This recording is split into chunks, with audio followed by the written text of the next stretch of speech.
Hi అందరికీ నమస్తే, ఎలా ఉన్నారు? ఈరోజు చూసిన మన మూవీ కల్కి అవతార్ నెక్స్ట్ లెవెల్ అయితే దింపేస్తారు సినిమాను.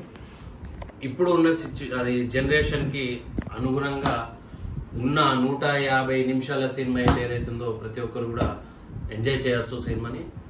హీరోగా నటించిన ప్రభాస్ కానీ, నటించిన దీపికా పదుకొనే కానీ, విలన్గా నటించిన కమల్ హాసన్ కానీ చాలా యాక్టింగ్ దింపేశారు. అలా ఇందులో వచ్చేసి అమితాబ్ బచ్చన్ గారు అసలు ఆ ఏజ్ లో ఆ యాక్టింగ్ సూపర్ అండి, నెక్స్ట్ లెవెల్. కమల్ హాసన్ కూడా చాలా అంటే చాలా. నేను చిన్నప్పుడు లాగులు వేసుకున్నప్పుడు చూస్తున్నా కమల్ హాసన్ ఏజ్ భారత ఉంటే కొద్ది ఆయన యాక్టింగ్ అనేది ఈ స్టెప్ లాగా ఉంటది. ఓకే, ఈ యొక్క కల్కి మూవీ వచ్చేసి సూపర్ అండ్ మ్యూజిక్ కూడా ఆల్మోస్ట్ 100% చాలా బాగుంది.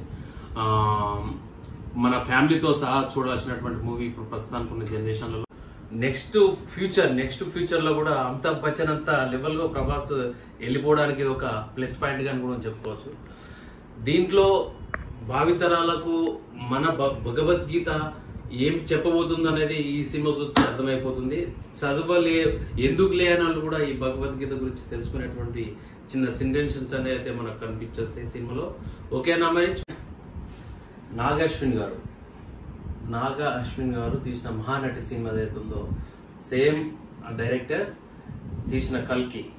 ఇది ఫస్ట్ హాఫ్ లో వచ్చేసి అయితే దాదాపు 50 to 60% అయితే ఎంటర్టైన్మెంట్ గానే ఉంటది.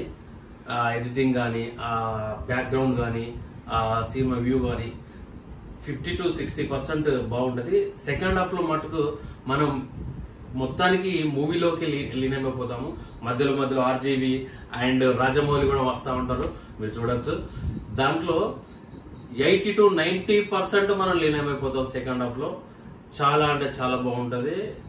అండ్ ఎండ్ హాఫ్ వచ్చేసి థ్రిల్లింగ్, మనిషి చాలా ఎగ్జైట్మెంట్ అయిపోతా ఉంటాడు.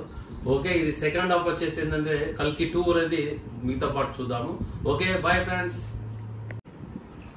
చూడండి, మీరు కల్కి మూవీ దాదాపు అన్ని రివ్యూలు చూస్తూ ఉంటారు. మనం ఏదో సోది పెట్టినది ఉన్నట్టుగా చెప్పేస్తాను. నేను మీ ఇంద్రసేనటి. Subscribe my channel Telangana couple.